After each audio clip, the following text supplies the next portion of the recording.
उपोषणाला बसलोय. शर्ट सुद्धा घातलं नाही, डोक्याला काही बांधलं नाही, कुठे गादी घेतली नाही, तकवी घेतली नाही, पुन्हा बाज घेतली नाही, काय नाही. आणि मला कमीत कमी सकाळपासून 1000 ते 2000 मराठा बांधवांचे आमच्या आम्हाला फोन आले की आम्ही तुमच्या उपोषणाला भेट द्यायला येतो. पण मी म्हणलो शेतातले काम होतं.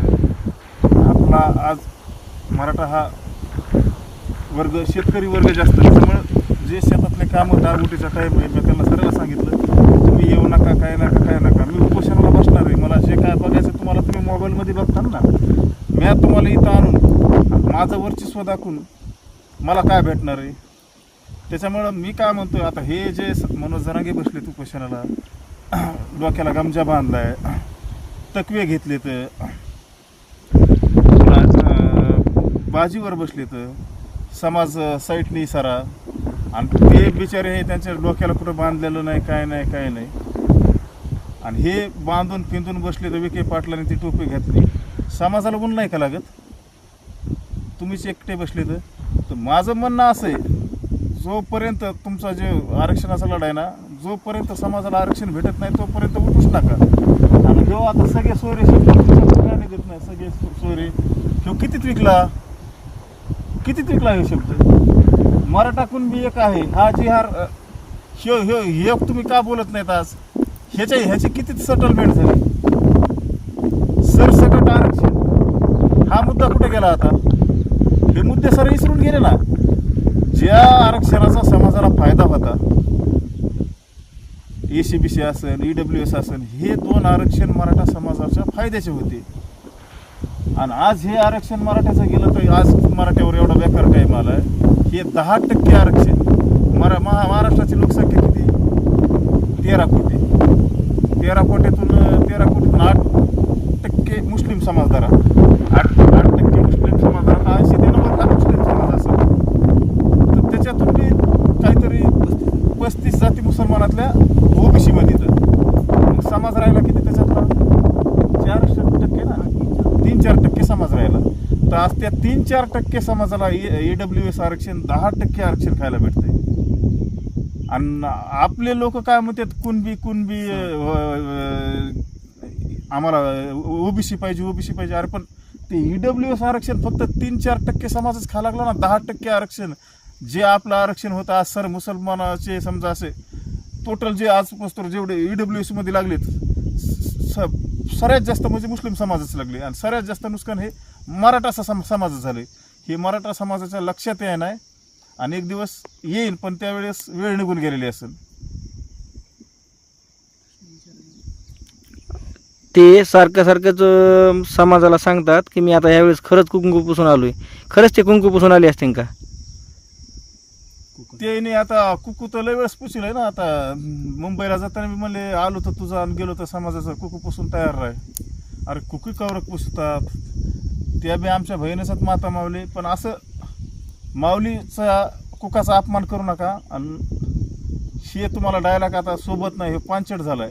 मी तरी आता हे उन्हात बसलो, रक्त शर्ट नाही, काय नाही, इथून उठणार नाही जोपर्यंत EWS आरक्षण, EWS आणि ACBC हे 20% आरक्षण मराठा समाजाला भेटत नाही तोपर्यंत मी ह्या उन्हातच असंच बसणार. पाणी पिणार नाही, अन्न नाही, काय नाही बाई, असंच बसणार मी. ते काल तुम्हाला असं म्हणाले की आता अमोल हा कुठंही काही बरळायला लागलाय. कोण बराळते? तेच बराळतेत ना. कुठं त्या अजय महाराज बारस कळला काय म्हणले, कोणचा तरी शब्द मारला मीडियाने. त्यांना विचारलं अजय महाराज बारस तुम्हाला महाराज असं बोलले. त्याला मामा तुला काय उपटायची तू उपटू आमचे. अरे काय भाषा आहे ही? महाराष्ट्रातले 13 कोटी समाज तुमचं माता मावल्या त्या बैठ बघतात ना मोबाईलवर, TV वर. तुमच्या तोंडातून जर असे शब्द निघले तर येणाऱ्या तरुण पिढीला ह्याचं मार्गदर्शन काय भेटेल? समाज कोणत्या नजरेने म्हणजे तुमचं हे करेल? तुमच्या घातापाताचं कुठं आलाय तपास?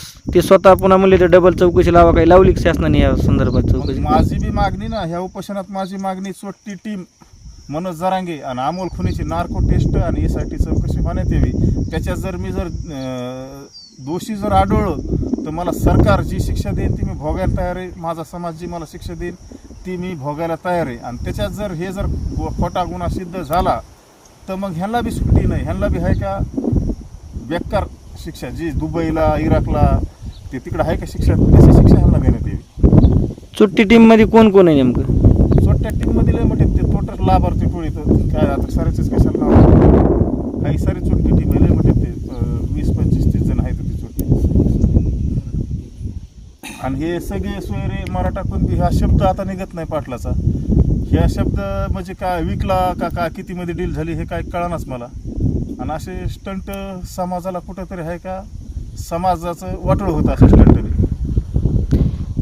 ते तुमच्या कुठल्याच प्रश्नावर उत्तर देत नाहीत, हा समाजात सुद्धा संभ्रम आहे. नेमकं ह्यावर तुमचं मत काय? त्यांच्याकडं माझ्या एका बी प्रश्नाचं उत्तर नाही. कारण ते जर खरे 96 कोळी मराठा असतील तर माझ्या प्रश्नाचं उत्तर देतील. मी तरी 96 कोळी मराठा आहे. मी जे त्यांच्यावर आरोप केलेत ते सिद्ध त्याच्यामुळे आहे का त्यांच्यात ती धमक नाही माझ्या प्रश्नाचे उत्तर द्यायची. तुमच्याकडे जे रेकॉर्डिंग काही आलेल्या दादा गुरुडच्या आणि अन्य ह्या कधी तुम्ही व्हायरल करणार आहात? योग्य वेळेला मी व्हायरल करणार आहे. कारण एका बीडच्या नेत्याला कसं ह्यांना टार्गेट करून कसं संपवायचं होतं आणि बीड जिल्ह्यामध्ये स्वतःचं वर्चस्व कसं गाजायचं होतं. बीड जिल्ह्याच्या जनतेला एक दिवस ते 100% कळण, ती वेळ जवळच आलेली. त्या टायमाला त्या रेकॉर्डिंग व्हायरल होते. आणि आता ते कवर कुपोषणाला बसणार आहेत ते बी बघूत आपण. ते ज्या टायमाला उठते त्या टायमाला मी उठेन, मी बी असंच बसणार उन्हातच. तुमचं काय म्हणणं आहे, कधीपर्यंत उठतील ते? तुमचा माझा एक अंदाज? अंदाज उद्या उठतेन बघा, उद्या दुपारपर्यंत उठतेन ते. कारण मी लय दिवसापासून त्या माणसाला ओळखतो. त्या माणसाचं काय नाही.